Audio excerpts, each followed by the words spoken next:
Chers auditeurs, auditrices fidèles, téléspectateurs et téléspectatrices des programmes du studio Kalangu, bonsoir et bienvenue dans le forum du studio Kalangu, votre émission quotidienne qui traite de différents sujets de la société.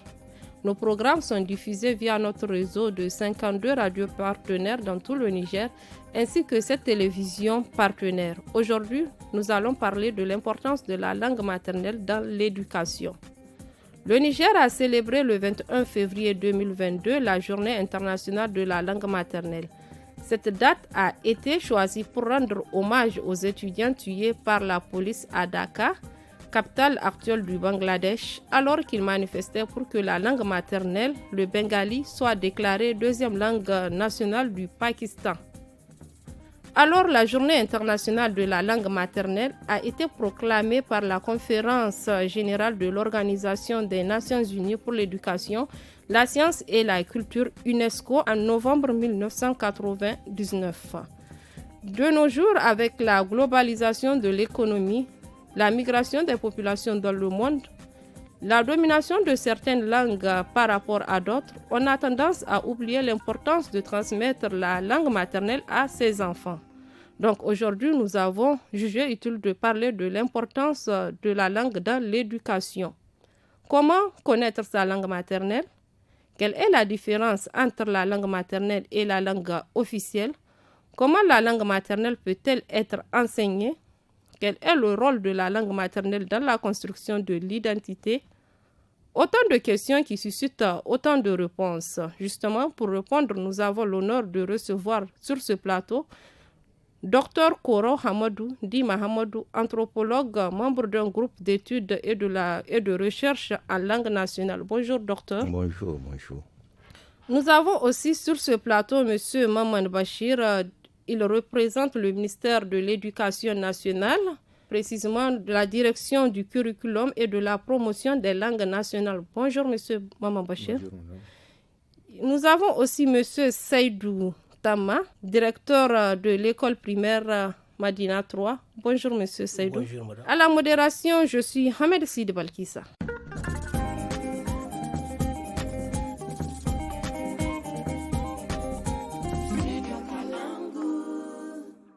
Donc, j'ai envie de connaître avec docteur le sens de l'anthropologie.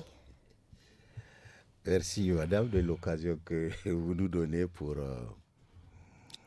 parler d'une science en si peu de temps, parce que l'anthropologie, c'est une science. Alors, nous allons le définir de manière à vous permettre de maintenir cette définition qui est très simple. L'anthropologie est constituée de deux termes, anthropos et logologie. Alors, anthropos, ça veut dire homme. Logologie, ça veut dire étude. Donc, anthropologie, ça veut dire étude de l'homme. Alors, étude de l'homme, il n'y a pas que l'anthropologie qui étudie l'homme. Alors, de par cette définition-là, on peut la qualifier de science capitaliste qui veut tout s'accaparer autour d'elle. Mais par extension ou par restriction, on a limité cette science-là à la notion de la culture. Donc, l'anthropologie étudie l'évolution des sociétés à travers leur culture. Alors, quand on parle de culture, c'est un complexe qui comporte cet élément sur lequel nous allons débattre, la langue. Voilà de manière résumée ce que nous pouvons retenir. Merci, Voilà. Dr Koro. Monsieur Maman Bachir, vous représentez le ministère de l'Éducation nationale, précisément vous représentez la direction du curriculum et de la promotion des langues nationales. Expliquez-nous la mission de cette direction. Merci, madame. Donc, je profite de l'occasion pour vous remercier pour nous avoir invités sur ce plateau et de débattre d'un sujet qui est d'actualité et très important. J'aimerais donc vous dire que la direction du curriculum et de la promotion des langues nationales, comme son nom l'indique, a deux missions principales. La première mission, elle est chargée de la mise en œuvre de la réforme curriculaire, mais aussi de la promotion des langues nationales à travers l'introduction, mais aussi de la promotion des langues nationales à travers l'introduction des langues nationales à l'école. Elle s'occupe également des innovations pédagogiques, notamment quand il y a des innovations pédagogiques, c'est donc cette direction qui est chargée du pilotage, si vous voulez, des innovations afin qu'ils puissent vulgariser si on les juge utiles. Voilà un peu de manière bref les attributions de cette direction qui est la direction du curriculum et de la promotion des langues nationales. Merci. Monsieur Seydou Tama, directeur de l'école bilingue Madina 3. Quelle est la particularité avec les autres écoles? Oui, donc, merci au studio Kalangou de nous avoir accordé ce temps.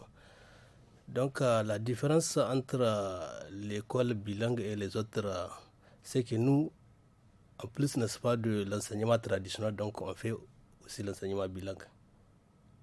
C'est ça la... Bilingue, c'est-à-dire... Bilingue, c'est-à-dire on enseigne dans les langues maternelles, en Hausa et en Germain. C'est bien. Nous allons revenir vers Dr Koro. Qu'est-ce qu'une langue maternelle? Bon, une langue maternelle, c'est comme son nom l'indique. Il y a déjà la maternité.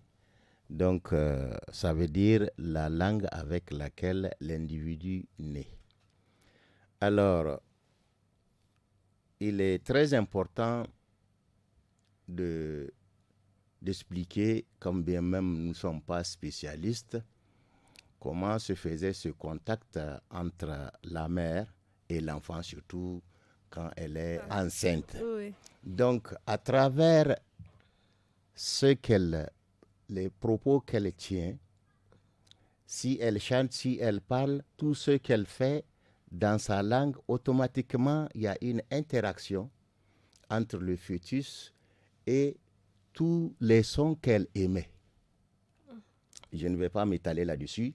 C'est un exemple que je vous donne. Donc, de par ce biais, l'enfant déjà est habitué à la voix et à l'intonation. Si bien que lorsqu'il naît, il évolue toujours dans le même environnement. Sa mère d'abord, le foyer, c'est toujours le même langage. Le quartier, le village, c'est toujours le même langage. Et une fois qu'il quitte cet environnement-là, il va certainement être confronté à une autre situation. Ça peut être la même langue, mais avec des individus différents. Ça peut être une autre langue. Alors là, ça va être un problème pour lui, un problème d'adaptation. Mais toujours est-il que les prémices de l'éducation, d'apprentissage, sont l'apanage de la langue maternelle. L'enfant, dès qu'il naît, il vit dans l'environnement de sa langue maternelle. Docteur Korao, une autre question. Et qu'en est-il de la situation des enfants issus des parents sourds?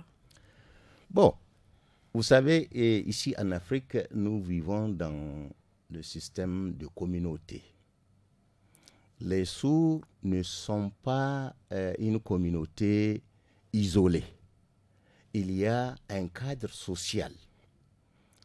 Alors, les enfants des sourds, parce que cet état de surdité peut s'expliquer soit un fait inné, c'est-à-dire l'individu né avec, ou alors à la suite d'une maladie. Dans un cas comme dans l'autre, l'individu qui naît à travers ce couple-là va évoluer. Il ne sera pas sourd parce que ça n'a pas été démontré scientifiquement que la surdité est un virus ou en tout cas une maladie à gènes qu'on peut contracter à travers les germes. Donc, c'est une situation qui est là. Et l'individu qui évolue, il a un cadre familial dans lequel, même si son père et sa mère sont sourds, les frères et les sœurs de ses parents ne sont pas sourds. Et l'environnement dans lequel il évolue, il n'est pas sourd. Donc, ça va lui permettre non seulement de maîtriser cette langue dans laquelle il évolue, mais en même temps de maîtriser un autre langage qui est celui-là gestuel et qui est universel. Voilà. Merci, docteur.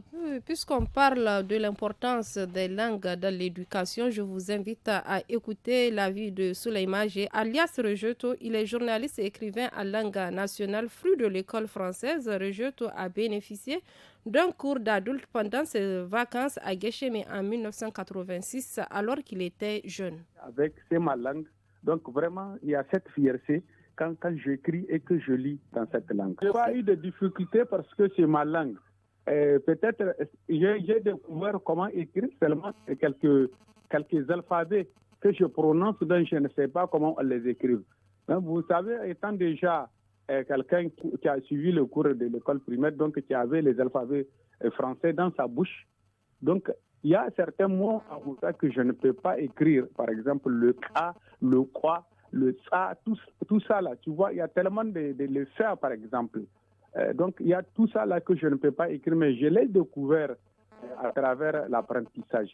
Donc, ça vraiment, c'était vraiment une petite difficulté que j'ai rencontrée. En tout cas, étant Hausa ou Germain ou Peul, ou bien d'autres, Tamashek et autres, tu devrais apprendre à écrire dans ta langue. C'est en ce temps-là que tu vas parler même de l'indépendance et de ta propre autonomie.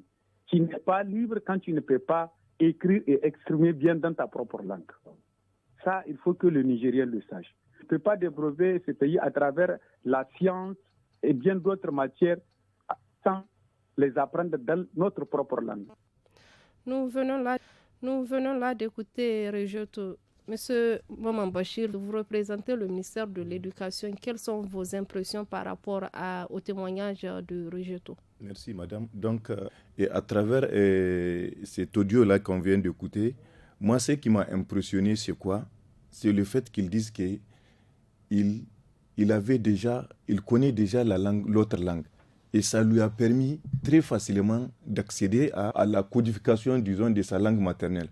Comme quoi, vous voyez, si on commence l'enseignement à langue nationale, c'est-à-dire nous faisons l'enseignement à langue nationale, quand nous disons l'enseignement à langue nationale, ce n'est pas la langue elle seule, non.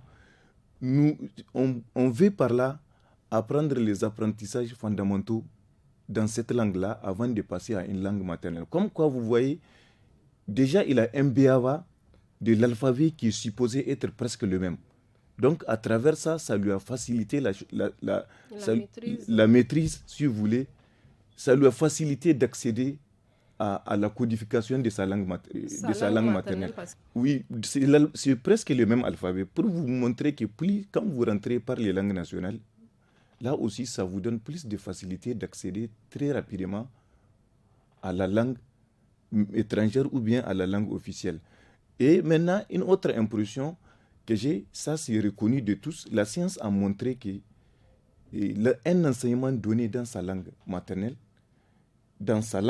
ou bien moi, je suis gêné en parlant de la langue maternelle, je reviens à ce que la définition de tonton a dit pour essayer, je suis gêné par rapport au terme langue nationale parce que chez nous, nous préférons parler de la langue première que de dire la langue maternelle, qui prête un peu à confusion. Merci, M. Maman Bachir. Monsieur le directeur Seydou Tama, quelles sont vos impressions par rapport au témoignage du Rejeto? Nos impressions, c'est qu'ici, vous avez vu, il a essayé de faire, n'est-ce pas, le lien entre ce qu'il a appris, n'est-ce pas, à l'école traditionnelle par rapport, n'est-ce pas, à l'enseignement dans la langue.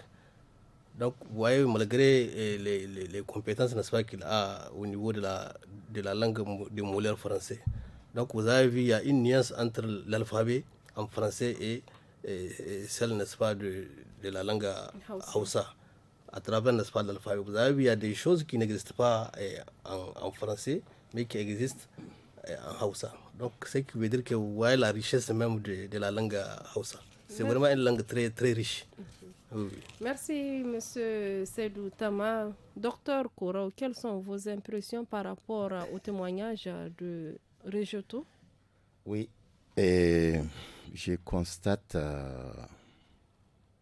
que ce monsieur a un amour pour sa langue, pour avoir pris l'initiative de se faire enseigner ou d'apprendre à travers une tierce personne et certainement cette personne-là n'est pas, parce que c'est un cours d'adulte, dispensé par un expatrié. Alors, si déjà cet expatrié-là a pris son courage d'apprendre au point d'enseigner à ceux qui parlent cette langue-là, ça veut dire que c'est une langue quand même qu'on peut enseigner. Ça, c'est le premier constat. Le deuxième constat, c'est lui qui a été à l'école, donc qui pouvait se comporter comme font la plupart des intellectuels, c'est-à-dire lui, il a atteint un stade, donc ça ne sert à rien pour lui de revenir. Et de revenir pour se rabaisser, apprendre l'alphabet ou bien la langue Hausa. C'est le sentiment que beaucoup d'entre nous faisons. En réalité, c'est ça le vrai sentiment d'appartenir à une communauté. Et il a dit par la suite que cet apprentissage-là lui a permis d'être autonome, lui a permis de recouvrir son indépendance. Alors, c'est ce que nous cherchons. Merci, Dr Korao. M. Maman Bachir, vous représentez le ministère de l'Éducation nationale. Vous pensez qu'on peut enseigner la langue maternelle? Vous n'êtes pas sans savoir que nous enseignons dans les classes ici au Niger depuis 1973. Et depuis lors, il n'y a jamais eu de rupture. Nous avons commencé avec une seule classe, avec une seule langue. Sur les 11 que nous comptons aujourd'hui, Dieu merci, à ce jour, nous avons plus de 5500 classes bilingues, plus de 10 000 enseignants qui ont été formés. Et de ces 11 langues que nous avons, 8 sont aujourd'hui outillées. Qu'est-ce que cela veut dire? En première année, dans les classes de première année de ces écoles bilingues ou bien des classes bilingues, nous avons les 8 langues qui sont en train d'être expérimentées. Les Hausa, les Kanuri, les Fulfulde, les Armansoraï, les Tamashek, les Boudouma tout dernièrement, les Boudouma, les Toubou et les Gourmantema. Toutes ces langues-là, elles ont été outillées. Qu'est-ce que cela veut dire? Cela veut dire à l'ère où nous sommes, nous avons toute la documentation possible qui nous permet d'enseigner dans ces langues-là, qui nous permet d'enseigner les mathématiques dans ces langues-là, qui nous permet d'enseigner l'histoire. Elles ont toutes été codifiées, elles ont un alphabet, des lettres, elles ont une grammaire, elles ont un orthographe qui règle leur écriture. Bref, nous avons tout ce qu'il nous faut pour enseigner dans nos langues, pour faire de nos langues d'enseignement véhicule du savoir et véhicule de la science. Voilà un peu ce que je peux dire pour répondre à la question. Mais, il y a un mais.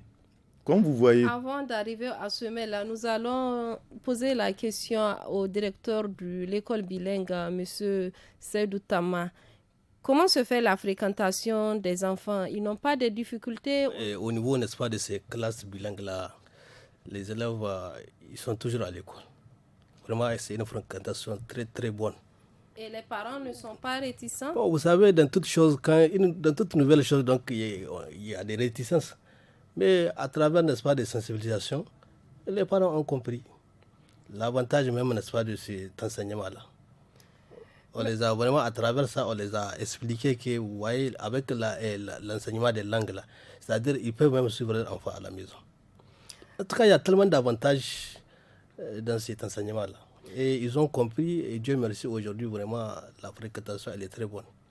Merci, M. Seydou Tama. Écoutons cette fois-ci le témoignage de Cheibou. C'est le fruit d'une école Zarma à Dosso, actuellement encadreur dans une organisation non gouvernementale. Et aujourd'hui, peut-être la difficulté, c'est d'abord au niveau des parents, qui peut-être à leur conception, ce n'est pas apprendre à l'enfant la langue maternelle au niveau de l'école qu'il connaît déjà à la maison.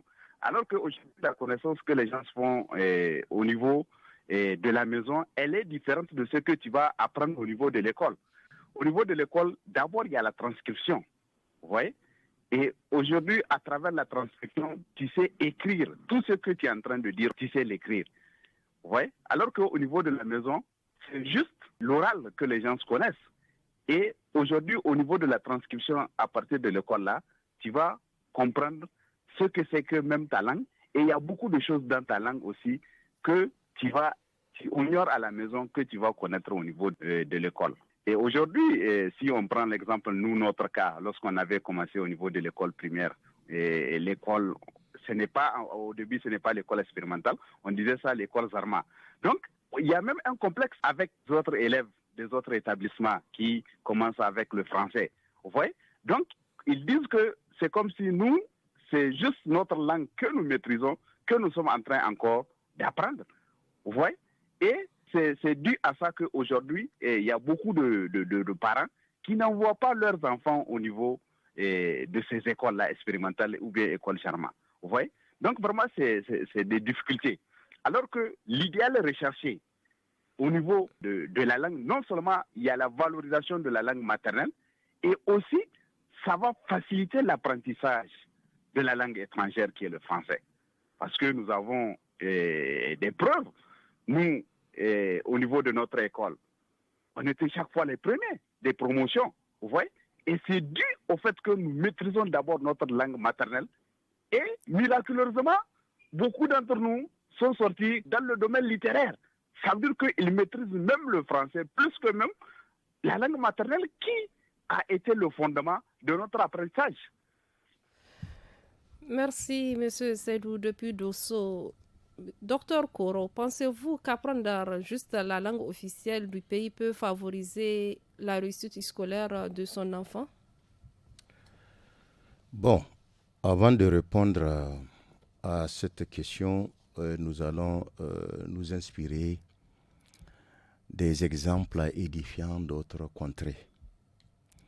Quand vous prenez le continent asiatique, les Asiatiques se sont limités à leur langue et à leur écriture. Mais cela n'a pas empêché quand même qu'ils aient atteint un stade de développement aujourd'hui où on sait que la Chine est en train de rivaliser la première place avec, je ne sais pas, les États-Unis. Cette conjugaison d'apprendre dans sa langue maternelle est un atout. Mais aujourd'hui, le fait de voyager pour aller dans d'autres contrées vous oblige aussi à apprendre d'autres langues. De toutes les façons, c'est un stimule. Apprendre plus pour mieux vous épanouir, connaître l'autre, sa culture. C'est en ce moment que vous pouvez mesurer la portée de votre propre réalité. Et en cela, connaître, enseigner une autre langue est toujours un plus, un bonus. Alors, ce que nous faisons ici, chez nous, à travers ce témoignage-là, lorsque vous apprenez à écrire votre langue maternelle, votre langue primaire, c'est comme si, en tout cas, du point de vue des parents, vous refusez d'accéder à ces postes que tout un père aime son fils atteindre. Ministre, directeur, médecin, enseignant, directeur de banque, ainsi de suite. Alors, quand vous apprenez la langue nationale, là, vous n'irez nulle part.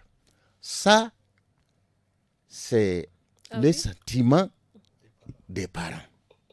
Ils ne savent pas que quand on dit apprendre, ça englobe beaucoup de choses. Ça n'a rien à voir avec le système, disons, traditionnel, familial. L'apprentissage, quel qu'il soit, c'est une ouverture, c'est une porte que n'importe qui peut accéder pour atteindre le savoir. Et, par ce biais, la meilleure façon d'accéder à ce savoir-là, c'est justement nos langues primaires. Et nous sommes très fiers. Donc, vous voyez, apprendre une autre langue, Ce n'est pas un handicap. Au contraire, c'est un avantage. Mais d'abord, maîtriser sa propre langue. Parce que je n'ai pas fini. Vous êtes journaliste. Et dans ce problème-là, c'est surtout vous, les journalistes, qui évoluez dans les langues nationales. Vous êtes un peu mal vu par rapport aux autres journalistes. Ce n'est pas pour vous mêler, mais c'est un constat. On a vu que dans ce que vous faites, il y a un peu plus de considération au niveau de ceux qui parlent les langues étrangères que ceux qui parlent les langues nationales. Je crois que ça, c'est un complexe. Au studio Kalangu, on intervient dans presque toutes les langues, en Hausa, en Zarma, en Fulfulde et en Tamashek. Chapeau alors. Mais c'est ce que nous constatons au niveau des langues, enfin des offices nationaux, où il y a un privilège au niveau de ceux qui parlent le français. Et ça, c'est un complexe.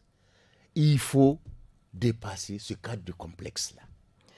Voilà. Merci, docteur. Monsieur Maman Bachir, vous représentez le ministère de l'Éducation nationale. Êtes-vous de cet avis que la maîtrise de la langue nationale, ou bien vous dites la langue primaire, peut être est source de réussite scolaire?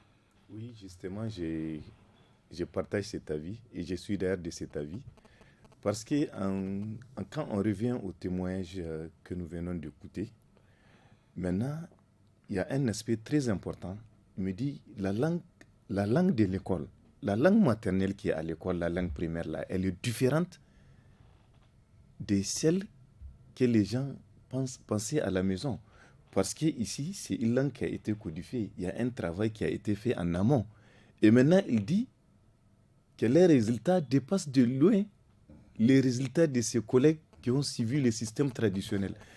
Une manière de vous dire dans l'enseignement bilingue, on parle de l'introduction des langues nationales à l'école, mais les gens ne font pas attention. Non, comme l'avait dit tonton. Maintenant, voilà pourquoi, si vous me permettez, je vais essayer de vous décliner un peu le schéma bilingue, c'est comment on est en train d'organiser les choses. Comme vous le savez, nous sommes dans une réforme. Oui. D'enseignement, nous sommes en train de réformer, nous sommes en train de transformer toutes nos écoles en écoles bilingues. Donc, pour vous dire que notre réforme, elle a comme l'un des axes principaux l'introduction des langues nationales. Et nous sommes dans un processus de généralisation, nous sommes dans une phase d'expérimentation et d'extension avec les 5000 écoles et de généralisation. Cette réforme, ça a débuté depuis quand? La réforme a débuté depuis 2005 parce que vous savez, il y a des préalables. Il faut 2005, outiller nous sommes en 2022. Oui, je viens. Il y a des préalables pour faire une réforme. Il faut d'abord définir un curriculum pour dire comment ça doit se faire et maintenant les techniciens vont travailler pour essayer de les mettre en œuvre. Maintenant, concrètement, c'est à partir de 2015-2016 que la première classe de la réforme a ouvert ses portes. La première classe de la réforme, donc avec 500 écoles, on a lancé avec 500 écoles. Ce sont ces 500 écoles, maintenant on a évolué, on est à 5500. Donc nous sommes de l'extension. Parce que vous ne pouvez pas faire ces choses-là et maintenant, vous êtes en train de... Vous faites un pas en avant, il faut aussi regarder parce que c'est une nouvelle chose, il faut sensibiliser, ça demande beaucoup d'argent. Donc voilà pourquoi je vais revenir pour essayer de vous expliquer. En première année, quand on introduit la langue nationale à l'école, la langue nationale, elle est moyenne d'enseignement. Donc, on utilise la langue nationale comme médium. Tout ce qu'on va enseigner, les mathématiques, et parallèlement, il y a le français qui est là parce que nous parlons de l'enseignement bilingue que nous introduisons comme matière. Le français est matière ici, donc on enseigne le français à l'oral. À partir de la deuxième année, maintenant, on va introduire... La deuxième année, donc, le CP. Voilà, on va introduire la lecture en français. Déjà, ces enfants-là, ils savent parler le français. Ils ont le code aussi, parce qu'ils ont l'alphabet en langue nationale qui n'est pas trop différent de l'alphabet en français. Donc, il y a un petit travail à faire et directement, ils vont essayer de lire et comprendre. Déjà au CI, ils parlent le français comme ils l'ont étudié en tant que matière. Et ainsi de suite, À partir de la 3e année aussi, nous continuons avec les langues nationales comme moyen d'enseignement médium. Et maintenant, à partir de la 4e année, lorsque le CE2, lorsque les apprentissages de base ou bien les apprentissages fondamentaux, ils sont assis. Donc, on a une base dans notre langue nationale. Maintenant, à partir de la 4e année, on va faire les langues nationales et le français deviennent co-médium. Donc, on fait 50-50 et maintenant, à partir de la 5e année, la langue nationale, elle va devenir matière avec peu de temps. Et maintenant, on va continuer avec le français. À ce moment-là, on suppose le français doit continuer avec le français à quel niveau? À partir de la 5e année, on continue avec le français. Mais les langues nationales... Comme moyen, première année. Oui, comme moyen. Comme médium. Donc, c'est la langue d'enseignement. Le français va être la langue d'enseignement. Et maintenant, la tendance est renversée. Les langues nationales, on ne va pas laisser ça, mais elles deviennent juste une matière. Voilà un peu comment nous organisons les choses. Voilà un peu, si vous voulez, les schémas bilingues que nous préconisons pour essayer de rassurer les parents que on ne va pas se cantonner dans cette langue-là. Elle va nous permettre, la langue maternelle, d'asseoir les apprentissages fondamentaux de base avant d'accéder au français. Et la science a montré, quand vous maîtrisez votre langue, déjà Dr Koro l'a dit, il est plus facile pour vous d'accéder à une seconde langue. Voilà. Merci M. Maman Bachir, auditeur et téléspectateur du studio Kalangu. Nous parlons de l'importance de la langue maternelle. Oui, alors pour nous édifier, nous avons autour de cette table M. Dr Koro. Il est anthropologue et il est en même temps membre d'un groupe d'études et de recherche en langue nationale. Nous avons aussi le directeur Seydou Tama. Il est directeur à l'école primaire Madina 3, c'est une école bilingue, et le représentant du ministère de l'Éducation nationale, particulièrement la direction du curriculum et de la promotion des langues nationales. Monsieur Seydou Tama, pensez-vous que la maîtrise de la langue primaire, comme l'a dit Maman Bachir, est source ou bien un facteur de réussite scolaire? Mais bien sûr. Parce que vous avez vu, dès la première année, donc l'enseignement n'est pas fait dans la langue de l'enfant. Donc vous voyez, donc, quand l'enseignement n'est pas fait dans la langue de l'enfant, donc vraiment ça facilite à l'enfant de comprendre tout. Il n'a pas de problème de compréhension pour les apprentissages. Donc, en termes aussi de résultats, vraiment ces enfants-là, ils amènent des résultats très probants. Par rapport il faut faire une comparaison avec le traditionnel. C'est-à-dire que ce ne sont pas des résultats comparables. Quoi. Ouais. D'accord. Vraiment. Oui, docteur Koro. Oui, il y a un constat qu'il faut faire. Et si vous remarquez dans la vie active, la plupart de ces gens-là qui évoluent dans l'informel, les réparateurs de cellulaires et autres radios, c'est des gens qui n'ont jamais été à l'école, cette école, je veux dire, occidentale. Et c'est leur simple curiosité qui fait qu'ils arrivent à réparer des appareils téléphoniques là, des radios, pour lesquels ceux-là même qui ont été à l'école n'arrivent pas à le faire. Comment pouvez-vous expliquer cela? Ça veut dire que ces gens-là, c'est des génies en herbe. Et parce qu'ils n'ont pas étudié dans l'autre langue-là, il y a quand même la matière. Alors, ils se trouvent dans ce système informel dans lequel ils évoluent. Cela reconforte cette manière d'encadrer les apprenants dans nos langues primaires. Ces messieurs qui n'ont jamais été à l'école, qui n'ont jamais appris une autre langue et qui sont dotés d'une intelligence, si, tel que l'a dit monsieur le directeur, s'ils apprennent les rudiments, un enseignement en langue, mais ces gens-là deviendraient des génies. Ils vont concevoir et ainsi de suite. Et nous, justement, c'est ce que nous recommandons. Pour le moment, ils ont déjà bien compris, et ils sont en train de mettre en place ce dispositif-là.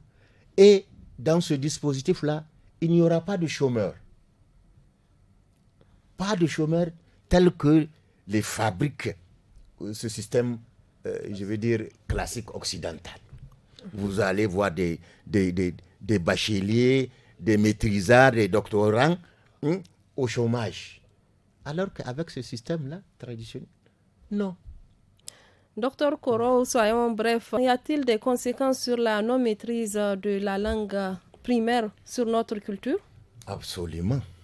Parce que la culture, c'est la maison de l'être humain. Et le support de cette culture-là, c'est la langue. Vous pouvez imaginer une culture qui bafoue sa langue, mais elle est appelée à disparaître. Donc, il est inconcevable d'évoluer sans sa langue, pour la simple raison que cette langue, c'est toute une histoire. C'est toute une histoire. Donc, une fois que, d'un revers de la main, vous niez votre langue, vous niez conséquemment votre culture. Et celui qui perd sa culture, je ne sais pas comment on peut le qualifier.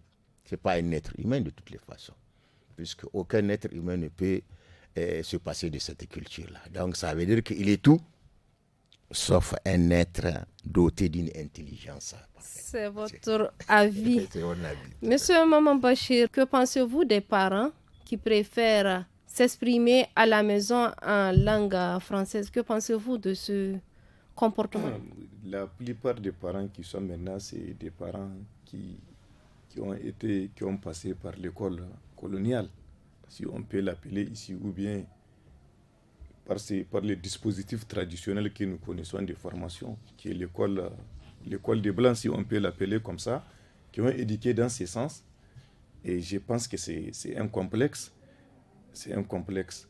Parce que quand vous regardez, comme l'a dit Dr Koro à un certain moment de son intervention, il n'y a aucun pays au monde qui s'est développé dans la langue de quelqu'un. Donc, une manière de dire, il nous faut nous aussi revenir vers ces langues nationales-là. C'est vrai, il y a un travail à faire. Nous avons commencé, nous allons continuer, d'autres vont venir pour le faire. Je pense que ça, c'est des complexes et nous allons essayer, avec des résultats, de montrer aux gens que la seule voie pour se développer, il faut passer par ces langues maternelles, par ces langues premières. Ce Seydou Tama, que pensez-vous de l'attitude de certains parents qui préfèrent inculquer le français avec leurs enfants? C'est comme l'un de mes prédécesseurs. C'est vraiment un complexe pour moi. C'est un complexe. Et vraiment, et puis ça, comment on appelle ça? Ça détruit l'identité vraiment de la personne. Parce qu'on a dit, tout le monde en unanime que la langue maternelle, donc c'est l'identité de la personne. Maintenant, en dehors de ça, si on amène encore une autre langue qui n'est pas la tienne, donc vous voyez ce que ça peut engendrer. Donc vraiment, c'est pas une bonne pratique. Merci, M. Seydou Tama. Docteur Koro, quels sont vos conseils pour revaloriser notre culture? Si l'État prend conscience de cela, je crois que les problèmes seront résolus. Et sur ce plan, il faut le féliciter d'avoir pris cet engagement-là qui peut être inscrit comme un principe de bonne foi. Seulement, il y a un problème. Lequel? Et celui de la sensibilisation qu'il faut intensifier. Parce que tout à l'heure, les intervenants que vous nous avez passés là, il y a, comme nous sommes dans un pays où l'analphabétisme est de mise, il y a un programme de sensibilisation qu'il faut envisager et entreprendre à l'endroit des parents d'élèves. Que cet enseignement qui est dispensé au niveau de leurs enfants, il ne va pas en fait perturber leur avenir. Nous sommes dans une logique de développement et que cette logique de développement ne peut en tout cas, évoluer de manière positive sans insérer justement, sans utiliser, sans faire recours à ces langues primaires-là. Et je crois que des exemples sont là, des exemples édifiants. Il suffit tout simplement, au niveau donc, des responsables politiques, de s'inspirer de ces exemples-là pour mieux argumenter et leurs propos dans le cadre de cette sensibilisation. Et je crois que à travers les résultats édifiants qu'ils vont avoir, il n'y a pas de doute que la population, les parents d'élèves vont adhérer à cette politique d'utiliser les langues primaires comme étant des langues de connaissance, des langues scientifiques. Et selon les résultats de notre étude, sur la base de cette langue Hausa-là, nous avons compris que toute cette classification est erronée. Ce que nous savons, c'est qu'il y a une langue mère, à partir de laquelle dérivent toutes les autres langues. Et cette langue Hausa, nous sommes arrivés à la conclusion que cette langue Hausa est la proto-langue. Oui, je rappelle à nos auditeurs et téléspectateurs que vous êtes membre d'un groupe d'études et de recherche en langue nationale. En langue nationale, c'est cela. C'est pour vous dire que si nous n'avions pas eu justement cette volonté de chercher, de chercher et de comprendre, nous n'atteindrons pas justement les résultats, enfin, cette hauteur de vue de la langue Hausa par rapport aux autres langues. Alors, une autre situation qui nous reconforte dans notre recherche, et c'est aussi une manière d'inviter les uns et les autres à s'intéresser à leur langue nationale. Et par rapport à cela, nous sommes arrivés à faire une classification de toutes les langues de ce monde-là en 3 catégories. Il y a les langues que nous appelons proto-langues, comme la langue Hausa, et il y a la langue que nous qualifions de dérivée, et puis dérivés des dérivés qui sont des résidus. Alors, ces dernières langues-là ne vont pas résister au temps. Elles vont partir. Mais la dérivée aussi, elle va partir. Seule va subsister la langue mère. Et figurez-vous que la langue Hausa, c'est la langue mère. Je vous assure, personne n'est à mesure de financer cette langue-là, mais elle s'impose d'elle-même. Docteur Koro, cette étude fera l'objet d'un autre forum. Auditeurs et téléspectateurs, nous sommes au terme de ce forum du studio Kalangu qui a pour thème l'importance de la langue maternelle dans l'éducation. Nous étions dans ce studio avec Docteur Koro et Monsieur Maman Bachir, il représente le ministère de l'Éducation nationale. Monsieur Seydou Tama, il est le directeur de l'école Madina 3, une école bilingue, et à la technique c'était Seni Isaka, à la réalisation vidéo c'était Mustafa Ayouba, à la modération je suis Hamed Sidi Balkissa. Au plaisir de nous recevoir chez vous pour un autre rendez-vous du forum du studio Kalangu.